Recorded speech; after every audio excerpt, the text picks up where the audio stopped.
They say secrets hidden in darkness cannot stay silent forever. When the truth walks into the open, it shakes the whole community. The compound was restless. For weeks, neighbors had been whispering about Ada. Some said she had taken a lover in secret, others swore she was married to a spirit. But everyone agreed on one thing: Ada's pregnancy was not ordinary. Her stomach swelled too quickly. She ate little but grew weaker each day.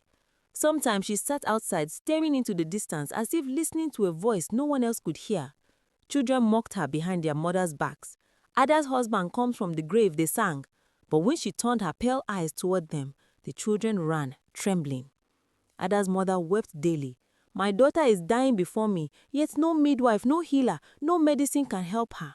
Finally, Ada's father could bear no more shame or fear. He summoned the elders.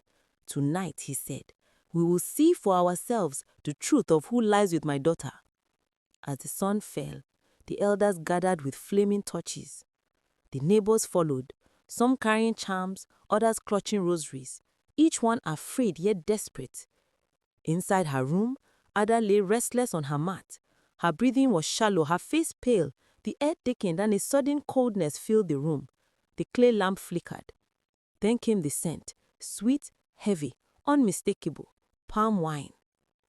And then Obinna appeared.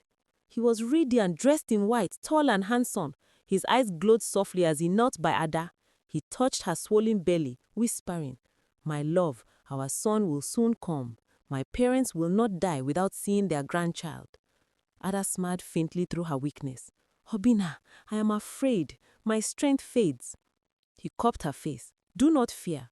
You carry my blood. No harm shall come to you." At that moment, the door burst open. Ada's father, mother, sisters, and the neighbors stormed in with their torches. The flames lit up the room, and for the first time, everyone saw him. At first, Obinna turned his head slowly, still wearing his handsome smile. But as the elders raised their torches, his face twisted, his eyes turned blood red, his teeth sharpened, and his skin melted into shadow. Wings of darkness spread across the walls like giant bats. Gasps and screams filled the compound. Children clung to their mothers. One elder fell to the floor shouting, "This is no man, it is a spirit husband." Ada sat up, tears streaming down her cheeks. "Don't hurt him, he loves me, he is my husband." But Obinna's voice thundered, shaking the clay walls. "She belongs to me. No fire, no prayer, no elder will take her away." The villagers raised their torches higher, chanting words of light and fire. Flames roared, shadows hissed. For a moment, Obinna's form flickered, as if the fire was eating away at him. He roared in fury, shaking the house. The torches wavered, children cried, dogs barked in the distance. The ground itself seemed to tremble. Ada's little sister stepped forward, tears streaming down her cheeks. "Leave my sister alone," she cried, raising her torch with both hands. Obinna turned to her, his red eyes burning. His shadows stretched, wings spreading, claws forming. The villagers shouted louder, firelight growing brighter. But suddenly, with a deafening shriek, Obinna burst into a storm of black smoke. The lamp shattered, the flames sputtered out, and the room fell into total darkness. When the smoke cleared, he was gone. All eyes turned to Ada. She lay pale, clutching her swollen belly. Then, before everyone, her stomach moved violently, unnaturally, as though something inside was kicking harder than any unborn child should. One woman screamed, "The child is alive!"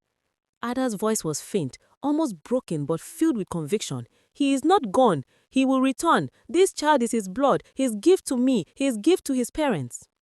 Her mother fell to the floor wailing. Neighbors staggered back in fear. Elders whispered, shaking their heads. The night was silent, except for the sound of Ada's breathing and the quiet movement in her womb. They say when the womb carries the child of the dead, the living must prepare for a price. And so, the compound waited in fear for the day the spirit child will be born. Do you believe Ada's child will be a blessing or a curse? Thanks for watching. Please share, like, comment, and repost. Watch out for part 5. The spirit child is born.